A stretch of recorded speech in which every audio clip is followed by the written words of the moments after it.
Hi friends, இன்றைக்கி வீடியோவில் என்ன பார்க்குறீங்க அப்படின்னா, நவராத்திரி 10வது நாள் இன்றைக்கி வந்து விரதம் விடக்கூடிய நாள்.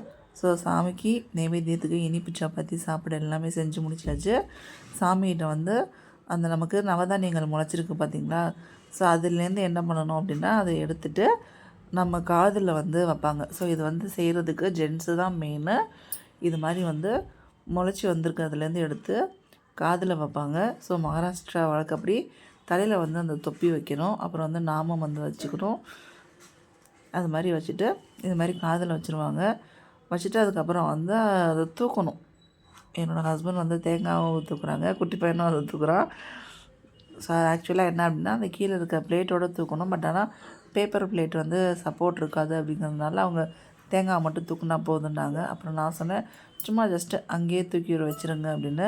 ஸோ ஒரு 4-5 தடவை வந்து நம்ம குலசாமி பேர் சொல்லி நம்ம வந்து அதை தூக்கி வைக்கணும். அதுக்கப்புறம் அந்த கலசத்தில் இருக்க தேங்காவை வந்து எடுத்துகிட்டு அதை வந்து உடைக்கணும். ஸோ எங்கள் வீட்டில் இந்த உடைக்கிறதுக்கு அருவாலாம் கிடையாது.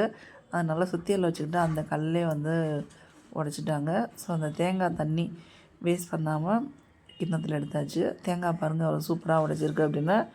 ஸோ தேங்காய் இங்கே உடைச்சாங்க அப்படின்னா ஒரு துண்டு வந்து எடுத்து சாமிகிட்ட வைக்கிறது வழக்கம். ஸோ அது மாதிரி எடுத்து அவங்க சாமிகிட்ட வைக்கிறாங்க. குட்டி பையன்ட்டையும் கொடுத்து இந்த பக்கம் அந்த முளைச்சிருக்கு பார்த்திங்களா, ஸோ அதில் வைக்க சொல்லி கொடுத்துட்டாங்க. சாப்பாடு செஞ்சுருக்குது, அதை வந்து நெய்வேத்தியம் வந்து காமிச்சாச்சு. சாமிக்காக நெய்வேத்தியத்துக்கு வந்து குட்டி குட்டி இனிப்பு சப்பாத்தி வந்து செஞ்சுருக்கேன். 2 இனிப்பு சப்பாத்தி வச்சு அது மேலே சாதம், குழம்பு என்னெல்லாம் நம்ம செஞ்சுருக்கோமோ அது எல்லாமே கொஞ்சம் கொஞ்சம் வைக்கணும். ஸோ அதை நம்ம சாப்பிட்டாலும் ஓகே, இல்லை அப்படின்னா பசுமாடுக்கு நம்ம கொடுத்தாலும் ஓகே. ஸோ அது வந்து 2ல் நம்ம எது வேணாலும் பண்ணிக்கலாம், ஒன்றும் பிரச்சனை இல்லை. அவ்வளோதான் ஃப்ரெண்ட்ஸ். இந்த வீடியோ பிடிச்சா மறக்காமல் லைக் பண்ணுங்கள், ஷேர் பண்ணுங்கள், கமெண்ட் பண்ணுங்கள், சப்ஸ்கிரைப் பண்ண மறந்துடாதீங்க. பக்கத்தில் இருக்க பெல் பட்டனை ப்ரெஸ் பண்ணுங்கள். அப்போ தான் நம்ம போட வீடியோஸ் நீங்கள் உடனே பார்க்கலாம். இன்னும் இதை வந்து நம்ம பௌர்ணிமா வரைக்கும் அப்படியே வச்சுக்கணும். பௌர்ணிமா அன்னைக்கு தான் இதை வந்து பூமி பூஜன் பண்ணுவாங்க. அதாவது நம்ம சொந்த இடத்துல அதை வந்து புதைப்பாங்க. சில விதிமுறைகள்லாம் பண்ணி அதை வந்து அந்த முளைச்சிருக்கிறத வந்து அதை வந்து நம்ம இடத்துல வந்து புதைப்பாங்க. ஸோ அதுதான் வந்து பௌர்ணமி வரைக்கும் நம்ம இதை எதுவுமே பண்ணக்கூடாது. சாமி அறையில் விளக்கு மட்டும் ஏற்றணும். டெய்லி விளக்கு ஊதுபத்தி ஏற்றிட்டு நம்ம வந்து சாமி கும்பிடணும். இதை வேறு எதுவுமே நம்ம நகர்த்தக்கூடாது. அவ்வளோதான் ஃப்ரெண்ட்ஸ்.